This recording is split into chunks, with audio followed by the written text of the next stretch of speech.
Special election was called for by Governor Katie Hobbs after the recent death of Representative Raúl Grijalva. Today's debate is sponsored by Clean Elections, the state's nonpartisan voter education agency. My name is Nohelani Graf, and I'll be moderating this conversation. The way we're sharing this debate is part of an innovative effort to support democracy in Arizona, and it's thanks to a partnership with the Clean Elections Commission, the Arizona Media Association, Reister, and Arizona Public Media in Tucson. And we're working to make sure that this debate for this race is the most accessible in Arizona history. So that means that this debate will air on a long list of local TV stations, radio stations, digital platforms, including support from local newspapers. We have tried to keep the rules simple here. Each candidate will have up to 2 minutes to make an opening statement and up to 1 minute for a closing statement. Candidates have drawn straws to determine the order for each of those portions of this debate. Throughout the discussion, I will pose questions to each candidate, allow them to answer, and then make sure the other candidate has a chance to respond. Whenever a question is directed to a specific candidate, only that candidate's microphone will be open. At all other times, both microphones will be open. We also want to say thank you to voters across Arizona who have submitted questions for this debate. We assure you no candidate has been given advanced access to any of the questions. But with that, let's introduce the candidates for this debate. Republican nominee Daniel Butierez and Democratic nominee Adelita Grijalva. And Daniel Butierez, you do have the first opening statement. You have 2 minutes. I want to thank you all for being here tonight, and I especially want to thank my wife, who has put up with all this and stood by my side and worked as hard as anyone else possibly could have. And I want to tell you a little something about myself. This is my home. I was born here. And through the course of it, I've gone through a lot of struggles through my life. I'm a construction worker. I've spent my entire life working constructions. Eventually, I started my own business. I built my business from nothing. I also overcame a wrongful conviction, overcame homelessness, drug addiction, and several years ago, the courts wound up ruling and the state acknowledged that I was convicted of a crime that I did not commit. From that, I asked myself, why did I go through all that? What was the purpose? And while I was driving around the city, I was looking at all the homeless and all the things that were happening in our city that's falling apart. It's not getting any better. Nobody seems to have a clue how to address the issues. So I decided that I would run for United States Congress. I'm not running because I want to be a politician. I never had a desire to be a politician. I'm running because I love my city, I care about my state, and I care about the people that live within this state. So I decided to run for United States Congress to represent you and serve you. Thank you. Adelita Grijalva, you have 2 minutes for your opening statement. Thank you. Hola, buenas tardes. Good evening. My name is Adelita Grijalva. Over the last 5 months, I had an opportunity to drive all over this beautiful community of CD7, from Douglas, Nogales, Avondale, Tolleson, Sells, Bisbee, Patagonia, and of course, Tucson. I've learned in my communications with people, our conversations, our talks, that we all share the same values. We all care about the same things. We want a community that is vibrant and safe and protections for all of our community members. We care about public education, our environment, and having a wonderful quality of life. We want opportunities in our communities. And I, right now, as a mom of 3, am afraid for the future of our children. I'm afraid for the future of our state and the future of our country. We have in power right now an administration and an executive that is systematically taking away our rights little by little. We feel attacked, scapegoated, and what I have heard repeatedly is that we need a fighter. And I am asking for your vote and your support to send me to Congress so I can fight for Southern Arizona and bring your values, your vision, your hopes, your dreams, and your struggles to the halls of Congress to talk about what is important in our communities. It has been an honor and privilege to meet many of you, and I am humbly asking for your support. My name is Adelita Grijalva. Let's get to tonight's topics. And we are going to start with immigration because that does continue to be national concern and focus, specifically with immigration enforcement tactics. In Arizona specifically, Senator Mark Kelly recently criticized the detainment of two mothers long in the U.S. With no criminal history, and he called it a waste of taxpayer money and lacking morals. Yep.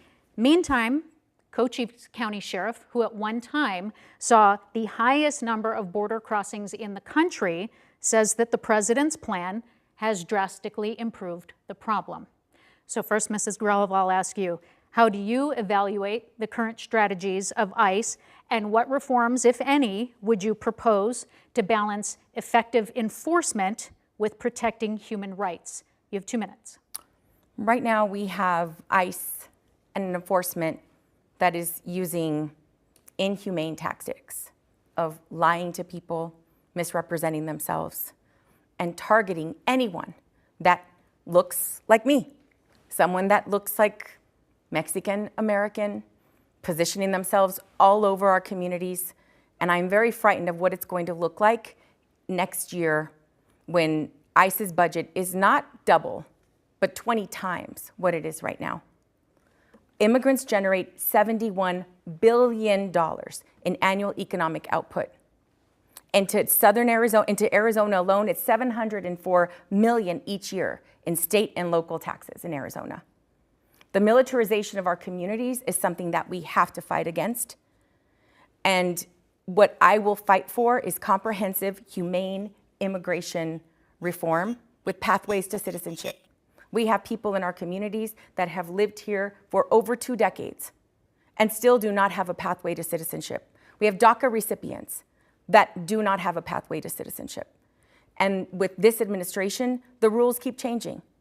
And when you are systematically intervening in due process, people that are going to our courthouses right now for their appointed time, their case is dismissed, they leave, and they're detained by ICE. This is costing us $245 per bed per day. From this administration that says they want to keep the federal government out of our everyday, this is an incredible draw of resources. It is inhumane, and it should be intolerable for any of us to see what is happening to our immigrant communities. They are deporting veterans. They are deporting citizens. We should all be very afraid. Mr. Butierez, same topic. Do you think that the ICE tactics, immigration enforcement, need reform? And if not, to those who say that the tactics undermine trust from the immigrant community that is here legally, how do you reconcile that with them? 2 minutes. Yeah. Well, first off, the rules aren't changing. The laws are being enforced. Okay?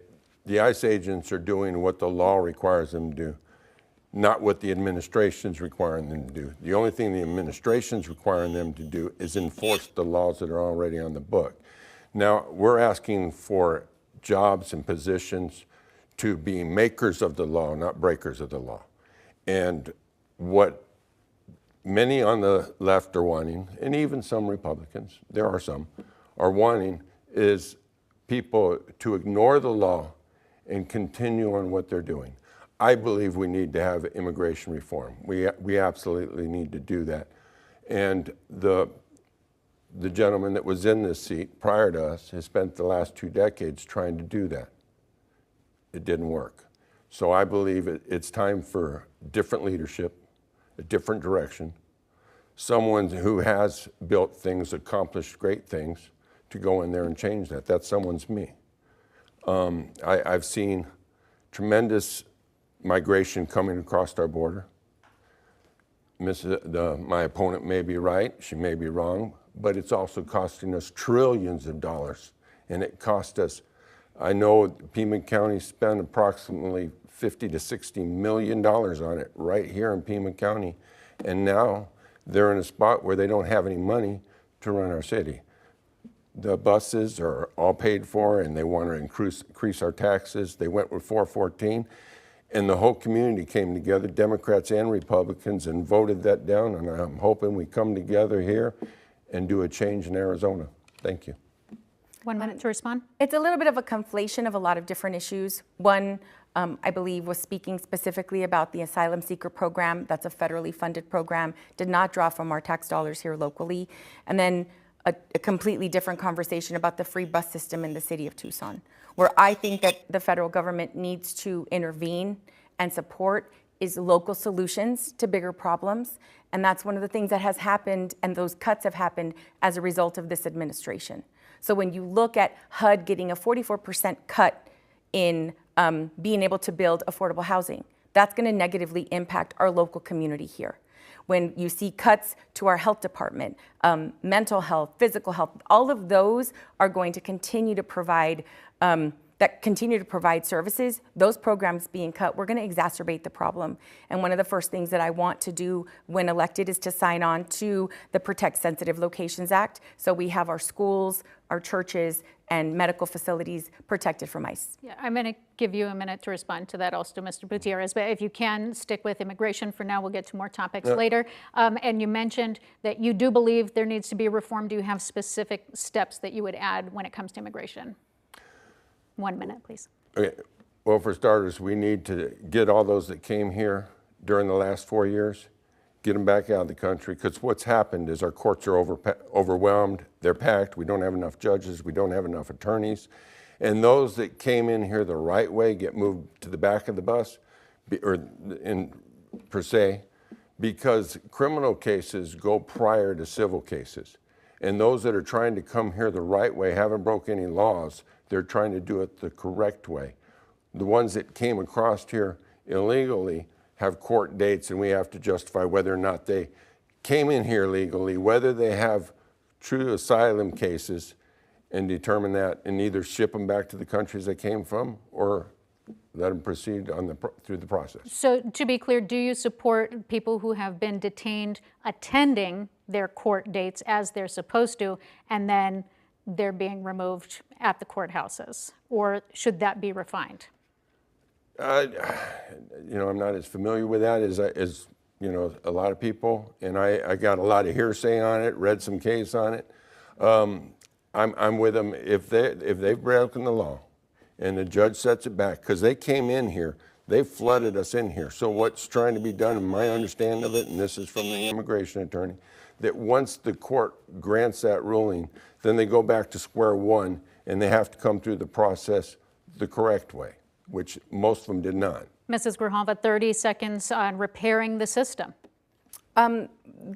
People that came in through seeking asylum, that is a legal process. That is a system that they have checked in, they talked, they were processed, and then came into Pima County and other areas across the nation.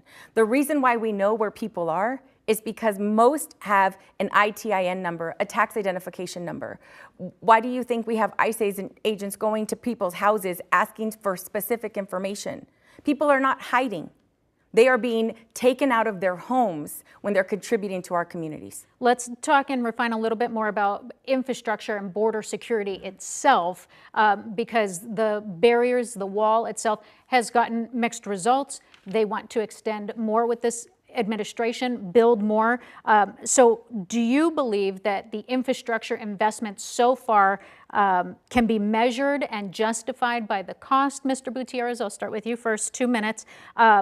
Would you support other investment in infrastructure, and what would that be? How would you weigh that outcome?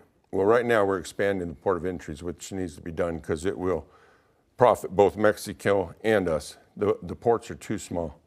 And securing that border, I do believe we need to finish the wall.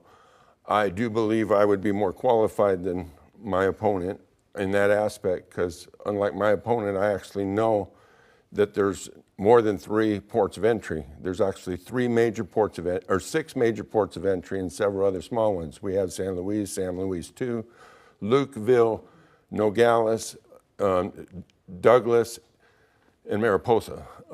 There's also the smaller ones, there's a few around Nogales, but you also have Sassabee and Naco.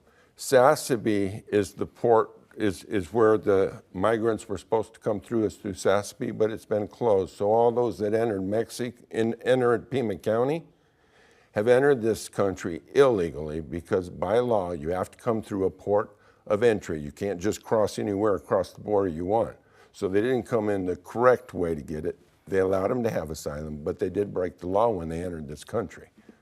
Mrs. Grijalva, I'm going to give you 2 minutes on infrastructure because you also touched on environment in your opening statement. So how would you, if barriers, critics say that it harms migration of wildlife and ecosystems, so how would you weigh environmental impacts with national security needs? Well, right now, the environmental needs are not being considered. I think one of the things that has to be done is we have to have an impact study. Most of these areas are so far removed that that's not where people are crossing. It really is our species. And when you're looking at the border, you have people on both sides that are part of tribal nations. And so you're creating a barrier to people being able to go back and forth historically when they've been able to do that with their own citizenship of their own tribal lands. So it's an incredible cost. It's not going to have the deter, but it is going to impact a lot of sacred facilities. And specifically when we're talking about modernization of the ports of entry, those are funds that were dedicated in the previous Congress that we've still not fully implemented. And when we look at the importance of modernization, which I think is incredibly critical, you have to also understand that we're going to need more customs agents. And the customs agents, that increase for funding is really dedicated to ICE and enforcement. So we have a lot of inhumane tactics. We are really looking at a lot of fear mongering and a lot of scapegoating of our border communities. And that being able to cross fairly freely is something that we've done in the past, but also is a necessity for many people who have an H-2A visa, businesses on this side of the border that are having a very hard time with workers being able to flow back and forth. All of that is going to be critically important and something that is really been clogged up with this system that we have right now. And there is absolutely an issue with the processes, with our legal, with our courts. All of those are all backlogged, and we need to dedicate more funding to that and allow a pathway to citizenship for people who have been here for a significant amount of time, including DACA recipients. Mr. Butierez, I'm going to give you a minute to respond. Yeah. Okay, well, what she said about them coming through, she's right, but they're supposed to come through a port of entry. That's not what's been happening. They're crossing the border. At Sassabee, for example, 14 miles up is where the wall ends. The construction stopped. Hundreds were coming across there. They're not now, but they were coming across daily. I went there, I've been there many times and watched this happen. The Border Patrol drove up, picked them up, took them down to the Border Patrol where they processed them, then they took them up 3 points, loaded them up on buses and drove them into Tucson. The problem there is that border where they cross is where they're bringing in illegal drugs. Most people think they're coming from the port. They bring pills through the port which have very little drugs in it, and across the border where there's nobody monitoring, or wasn't before, they're bringing in pure fentanyl, and it's killing our people, and I don't care what it costs. An American life matters. Mrs. Grijalva, I'm going to give you 30 seconds to speak to what needs to happen to stop the flow of drugs, because that is part of border security. We have an incredible enforcement. They're capturing drugs every day. What we really need to focus on, in my opinion, is looking at the consumers, the people on this side in the United States that really need to look to prevention programs, early intervention programs, and substance abuse programs, coincidentally, all of which are being cut with this new, in this upcoming fiscal year. I'm going to switch topics now, and this is a topic that you have both addressed in previous debates. Oak Flat. It has become a flashpoint with Native tribes and conservationists opposing a proposed copper mine, while others argue that it could generate jobs and it could secure U.S. resources. Mr. Butierez, I'm going to start with you because during the primary debates, I asked a yes or no question. Do you support mining at that site or not? You said yes, but you hesitated. I want to give you 2 minutes now. Where do you stand? And if it came to mining on that site, would you push for any safeguards to be in place? You have 2 minutes. I would absolutely push for safeguards to be in place. and replacement of any damage done to the land other than the mine itself. But yeah, I would support the mining. So. Okay. Mrs. Grijalva, where do you stand, and should Congress play a role in determining whether Oak Flat should be protected or used for copper mining? Yes, Congress should intervene. I do not believe that that is a sacred site for Apache Stronghold, and they deserve to keep that site. The way it was set up, the only reason why this property is on any kind of list at all is because it came in through a 2014 rider that was approved by Congress. And so Congress has a role to protect that site.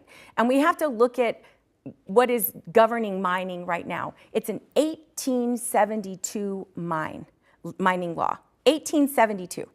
And so looking at the changes that have to happen, one of the first things is that royalties right now to the United States go outside of our country. We don't collect any of those royalties for 4 years. So you mine, you destroy our environment, our air, our water, and our land, and then leave. And many of these mining companies are foreign mining companies, and they change hands often. So when you look at something like Project Blue that was proposed here in Tucson, and people were very upset because it was 2 million gallons of water a day, there is a mine proposed in Patagonia that's going to use 6.5 million gallons of water a day. Those are the things that we should be outraged about. And when you look at the sacred site and the fact that they've continued to have some successes in court, it's because people understand there is no way to safeguard that location. When the mine starts coming in, they're going to drill underneath. And at some point, every statistic has shown that it will not be safe to stand on. That is a site that generations have come for the equivalent of like a quinceañera, sweet 16, a coming of age. And it is sacred to the people, and we should protect it. Mr. Butierez, would you like to respond? Yeah, well, I agree that these are companies coming out from their countries coming in here taking our resources. And if they're going to be taking our resources, they need to pay us for those resources, or we need to sell them to a different company. And these mines are going to continue to do no matter what, because there is such a mass demand for electric cars, which require all these minerals that they're going to mine. And I don't foresee the Democrats halting any desire for electric cars, so they're going to continue to want to mine. And the Blue Project's a perfect example. I don't know if you've read the news lately, but they're still moving forward with the Blue Project, and they're doing it right where they did it before, and they're still going to use our water. And that was, I just read it in the news today. And that's what these big companies are doing. Mrs. Grijalva, 30 seconds to respond. Well, we have many examples throughout Arizona of where mines have left scarring, tailings, where things don't grow anymore. The quality of life in those areas has continued to decrease, and the jobs that are promised really rarely come to fruition. And the cleanup that is also promised, once they've changed hands a couple of times, Company A no longer exists, and they're not responsible. Having lived in a Superfund site, I know what that hardship is, and we have to protect our community. Okay, let's move on to another topic, and it's sticking with the topic of other foreign entities and our relationships with them and your role in Congress. The conflict in Gaza has drawn international attention. Famine declared in Gaza while Israel still waits for hostages to be returned. Mrs. Grijalva, I'll start with you. How should Congress balance America's alliance with Israel against concerns over civilian casualties in Gaza? You have 2 minutes. The United Nations has declared a stage 5 famine, which means starvation, destitution, and widespread death. Our role should be one of creating an opportunity for peace and a two-state solution, where humanitarian aid must be restored to Gaza, the Gaza Strip, and all hostages must be returned as well. I think the two-state solution ensures that Israelis and Palestinians can live in peace with security and dignity. And we have to work to combat the rising Islamophobia and anti-Semitism in our country. I think that it's so important that when we look at the definition, because this conversation has continued to come about, where one of the first things Trump promised initially was that he was going to bring peace. That is actually one promise that I wish he would keep, because we have a significant role in the United States in order to combat and compel Israel to come to the table to create a two-state solution. It worked before, it's not perfect, but will it bring an end to the devastation of the people? I absolutely agree with that and think we should. And when you look at the United Nations, not only declaring a stage famine, but also declaring a genocide, I think it's important that we understand that there is a systematic attack on people. And we have a role to play in order to make sure. I mean, I just don't understand how, as people, like as a mom of 3, when you look at children who are starving, how you can sit back and say, I'm not going to take a position. We have to. And we've seen more and more leaders on both sides of the aisle take a position. And that is something that I'm ready to do. Unequivocal condemnation of what's happening there, what's happening with Hamas, but what is happening with Israel's government. Mr. Butierez, similar question. Where do you stand on this topic? What role should Congress play in shaping policy toward Israel and Palestine, particularly balancing military aid with humanitarian concerns? 2 minutes. Well, I stand with Israel, and I don't see, we've tried diplomacy. Israel's tried diplomacy. As long as Hamas is in there controlling that country, we're not going to get anything accomplished. Israel takes the food in, Hamas takes the food from the people of the Palestinians, and I'm all against war. I'm completely against war. But there are things that, the only thing we could do there is back Israel.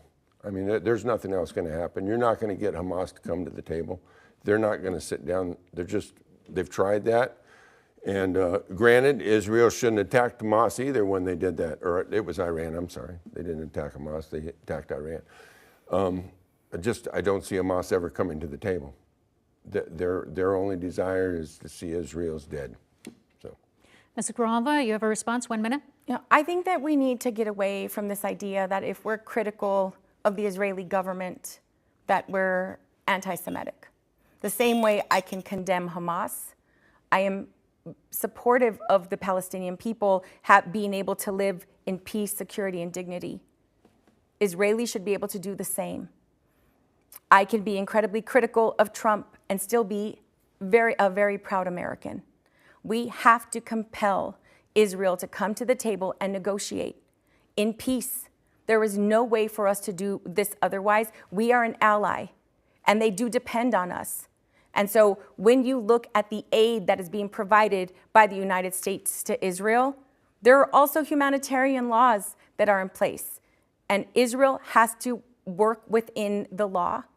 And I think that conditional aid is critically important and something that we have to exercise. When it also comes to foreign policy, and another ongoing war is between Ukraine and Russia. The focus there has often more been so about money and the spending there. So in sending billions in aid to Ukraine, I will ask you both, but I'll start with you, Mr. Butierez. Do you believe that continued support of Ukraine is essential for global security, or should Congress reduce their involvement and funnel that money to more domestic needs? 2 minutes. Well, I was against sending money to there, especially when they wouldn't tell us where it was spent. I had a problem with that. But at this point in time, we're too far into this. Russia can't continue on. We need to get in there and support them, period, and end this war. Support, to clarify, support. Give them more weapons and Ukraine. Ukraine, yes. Mrs. Grijalva, spend more to support Ukraine, focus some of the money on needs here in Arizona. Russia declared war on the Ukraine. So when they did that, it made us all more unsafe. We need to make sure that, that was another actual promise that Trump made, that there was going to be peace in Ukraine, day one. Well, here we are. And the only accommodations that Trump has made is to offer aid in exchange for basically all the mineral resources that Ukraine has. And what I've seen with this administration is support is always conditional. on what do I get back. So I believe that the United States has to stand in solidarity with Ukraine, provide them the humanitarian aid that's necessary, and provide them the strategic support in order to push back on Russia. Both of those topics on foreign policy, not only divisive between parties, but within parties as well. So let's talk a little bit about party politics and also bipartisanship. Mr. Butierez, first, you are running in a long-standing blue district. Tonight, you're not really here to convince Republican voters. You're here to appeal to the independents or Democrats at odds with their own party. So how can those voters trust that you won't just vote along party lines if you are elected, and you will advocate for all constituents? 2 minutes. I can tell you, when I first registered to vote, I registered as a conservative, and I would flip over to Republican to vote for a candidate that I was interested in. Both my parents were Democrats.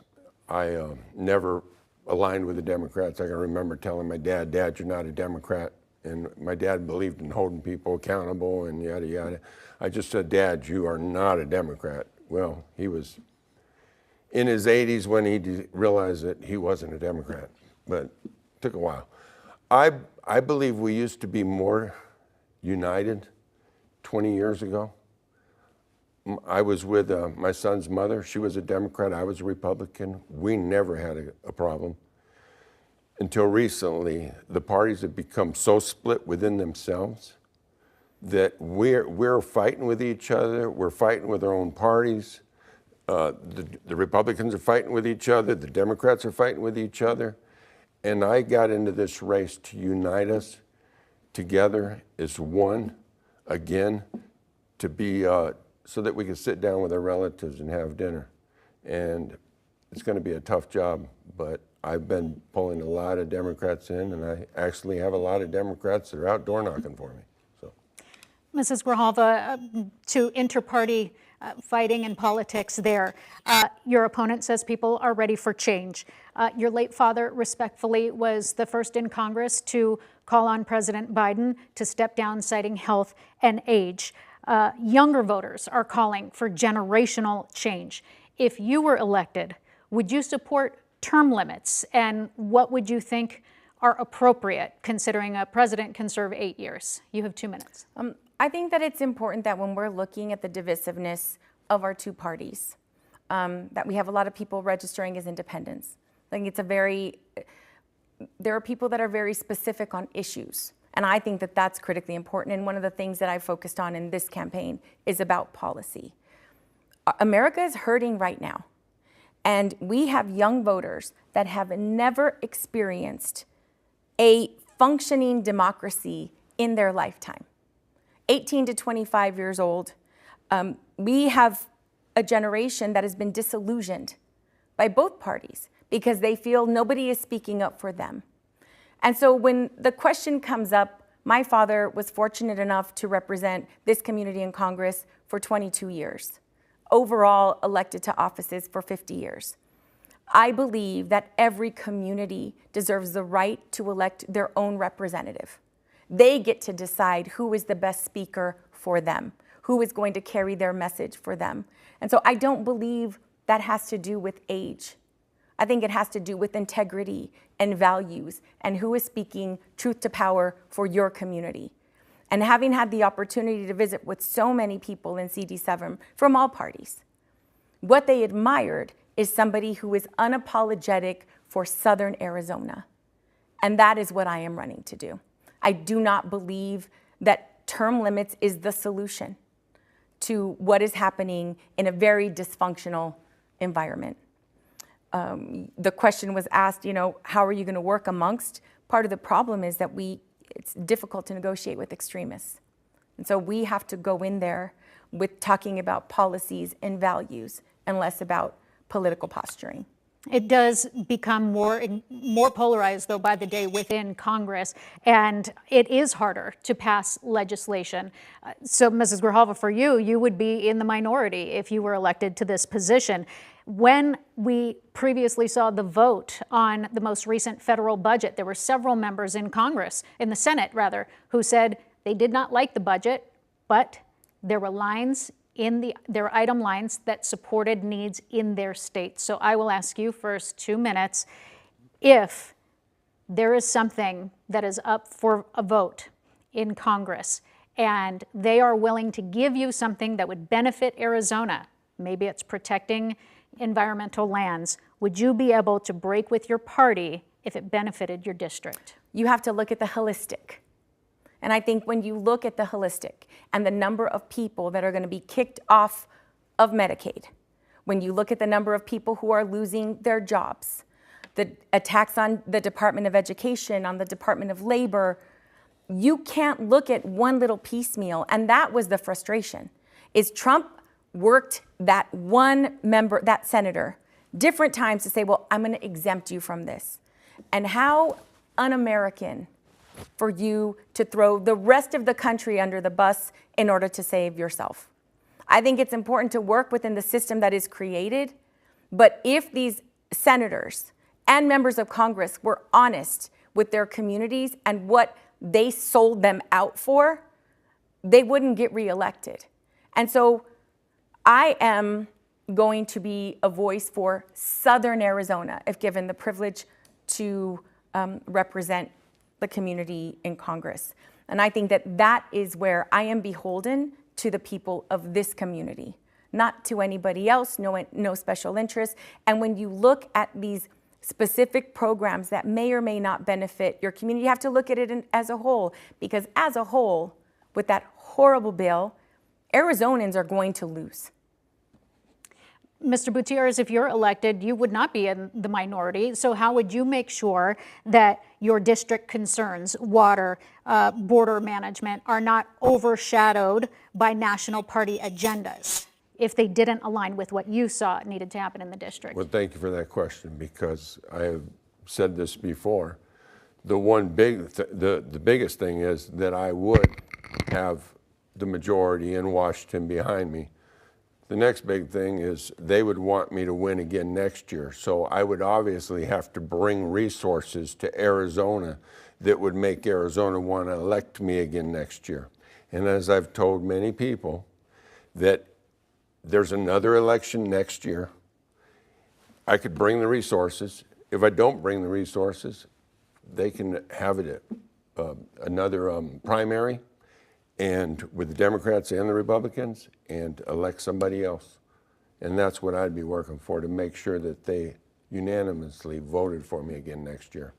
I will stick with you, Mr. Butierez. When we are talking about the new federal budget, there are cuts to funding for housing assistance, shelter programs, cuts to Medicaid, and that supports mental health and drug rehabilitation resources. You've stood on a plan to help some who are homeless. So how will you make it work with less money in the coffers? Do you believe that housing first strategies should take priority, or should federal dollars target treatment programs? 2 minutes. Federal dollars need to target treatment programs before they do housing programs, which is a problem that I'm watching them spend our money trying to build housing and do housing. But if you haven't dealt with the undercurrent, the problem, then you're just wasting money and spreading out the problem that is going to ultimately collapse on itself. We need to address treatment and then move towards housing. I actually have a plan to help them move into housing, to help them get their self-esteem back, to help them get off their drugs. I have written out a plan. It is a really good plan. Do you believe that can still happen with federal cuts to those programs?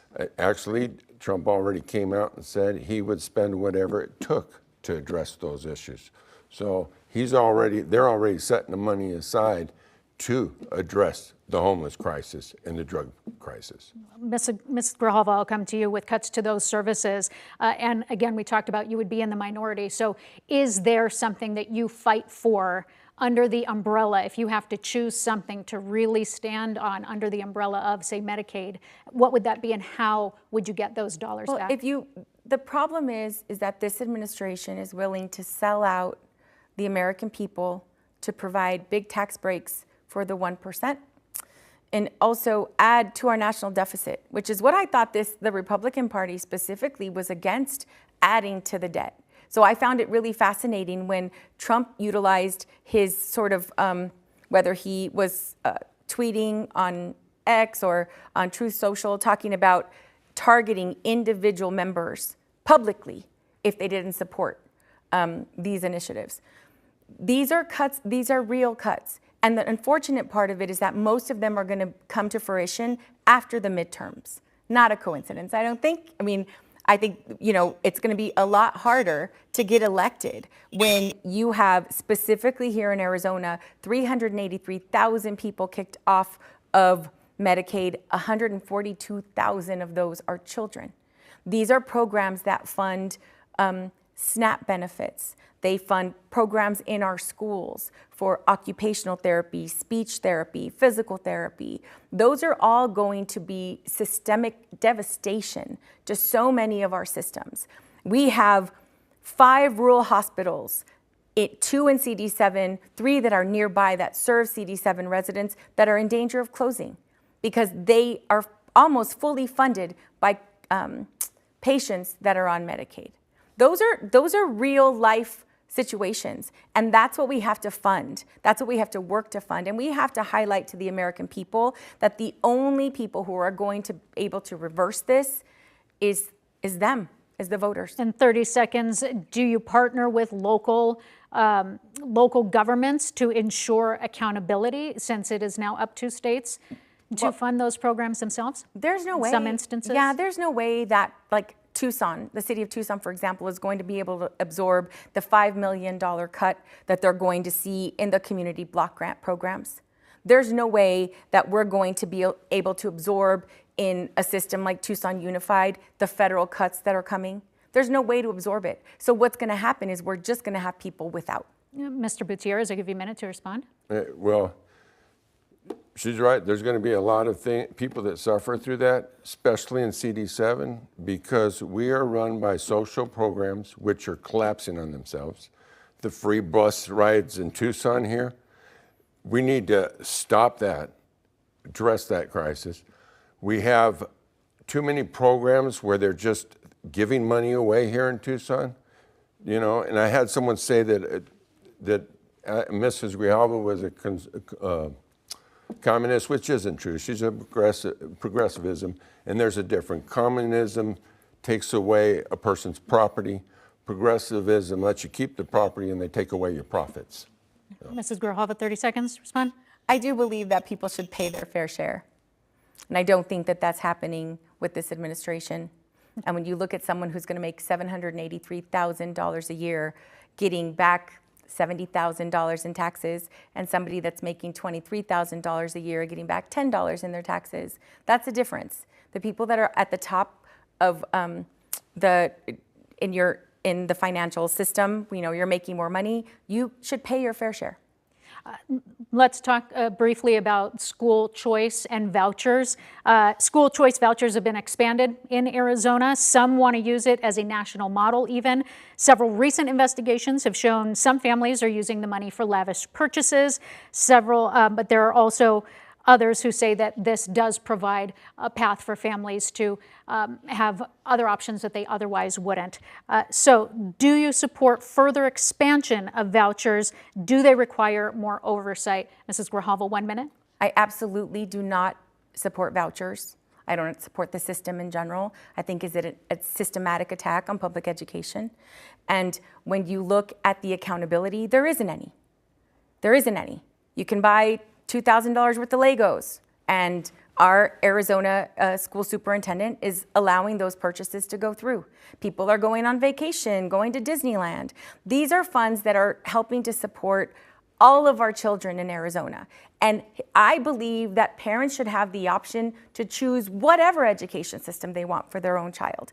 But when you are over 90% of the children in CD7 attend our public schools, it is a fraction, and it is a fraction of what is needed for a private education. So these families have historically not had their children attend public schools, and now what they're doing is taking public dollars to fund private education. Mr. Butierez, 1 minute. Do you believe the vouchers are working? Do they need more refinement? I would expand the voucher program. I would suggest that the state look at other alternatives to fix things like such. There's thousands of kids coming across the border every year. Who's paying for their education? They have addresses here, but they don't live here. They should be paying a tuition. There's programs in the schools that need to be removed, you know, and that, which is the reason that parents are pulling their kids out of the public schools. The public schools are indoctrinating their children. They don't want their children in those schools. Mrs. Grijalva has been in there for 20 years and done a lot of things in the school that has led to parents wanting to pull their kids out, such as indoctrination. 30 seconds to respond, Ms. Grijalva. Fighting for bilingual education, fighting for culturally relevant curriculum, fighting for access for every child, accepting every child that walks into the door, that is public education. And when you look at, we spend in Arizona $20,000 more per inmate per year than we do to fund our K-12 system.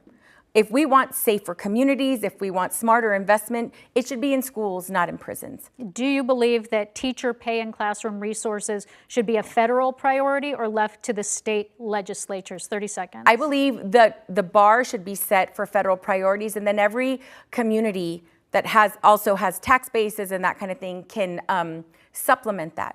But if we learned nothing during COVID, when we relied so heavily on our educators, we need to pay them as the professionals that they are. Our teachers right now are having to take second and third jobs when they're teachers. They are shaping our next generation. We need to treat them like the professionals that they are. Should the federal government, Mr. Butierez, be putting more effort and more money into teachers here in Arizona and the classroom? I don't believe that. I believe our schools need to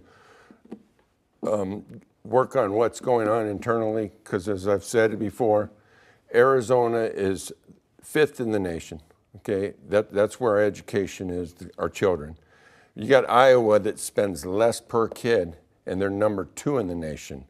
Our charter schools spend half of what our public schools spend, and they're number 1 in the nation.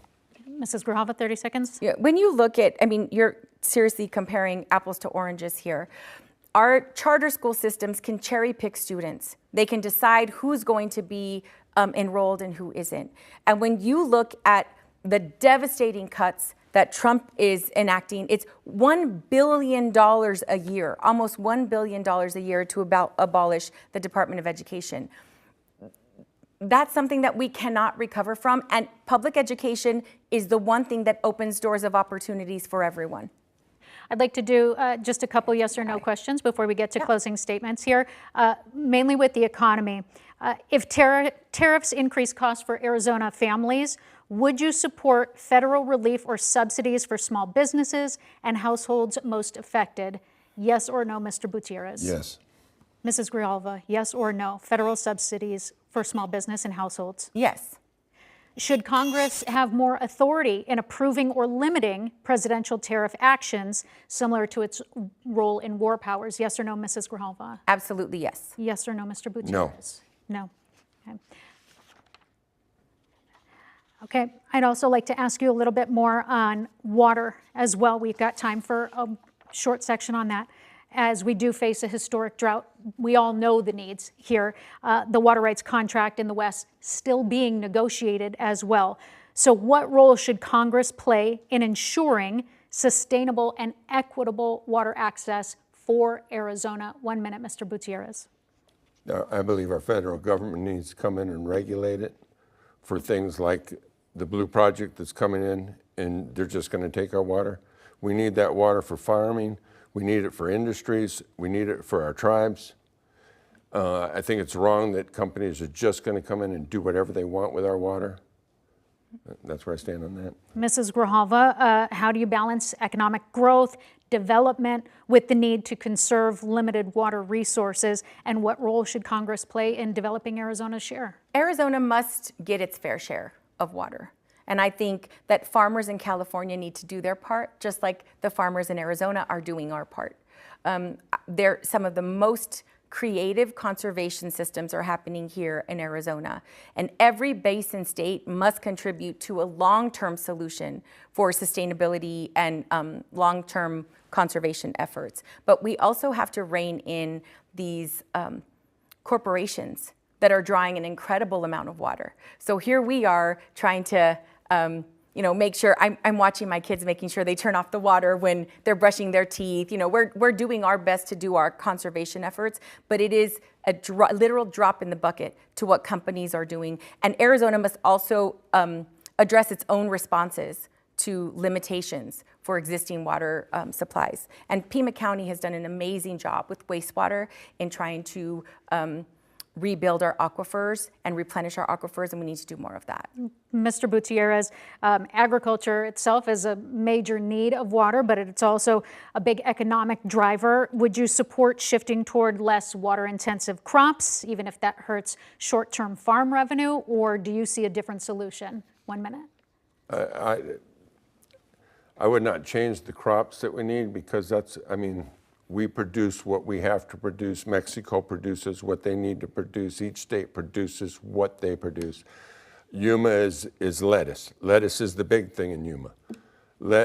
Yuma actually has quite a bit of water because they're on the Colorado River. But I would try and do some like for example, start saving the water that comes down the river, the Santa Cruz River. How about we start blocking it up and let that water soak back into the ground instead of just running down into the ocean? Mrs. Grijalva, tribal nations hold senior water rights, but they often lack the infrastructure to use them. So should reallocations of federal investment prioritize those rights, even if it raises costs elsewhere? Well, our tribal nations have long-standing water rights claims. And so I think it's important to support the Northeastern Arizona Indian Water Rights Settlement Act and honor the obligations to these communities. They are rarely taking their acre feet in their allocations, and they should have, that is a commodity that they can sell if they'd like, but I think our communities need to have like the right of first refusal and be able to use that. But when we're looking at some of the crops and the water utilization, flood irrigation is something that we don't see often in Arizona, but it's happening a lot up the Colorado River chain, where we at Yuma are at the end. So I think we all have to do our part to conserve.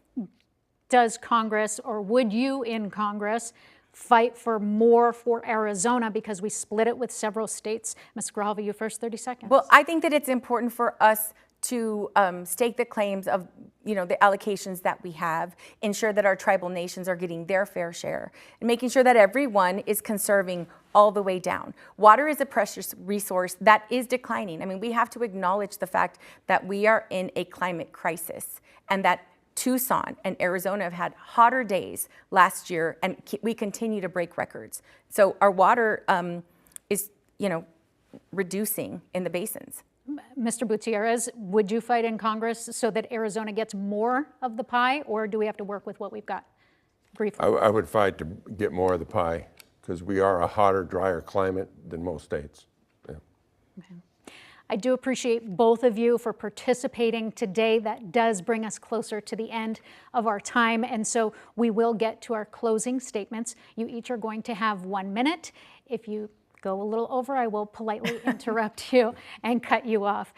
After drawing straws, Mr. Butierez, once again, you have the first closing statement. You have 1 minute. Thank you for having me here tonight. And in my closing statement, I want to let you all know that my passion is to help the homeless here in southern Arizona, Yuma, Tucson, Phoenix. It's become a major crisis here. And I'm asking for your vote. Okay? I'm not running because I wanted to be a politician. I never wanted to be a politician.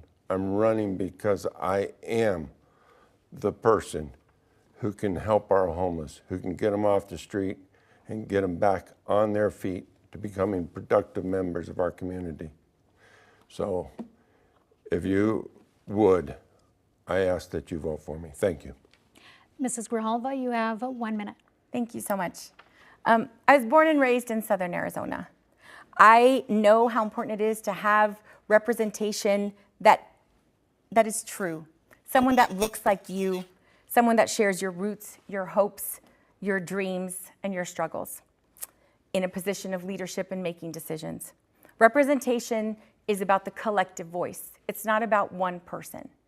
So when you send me to Congress, I will fight to ensure that your voice is heard in the halls of Congress.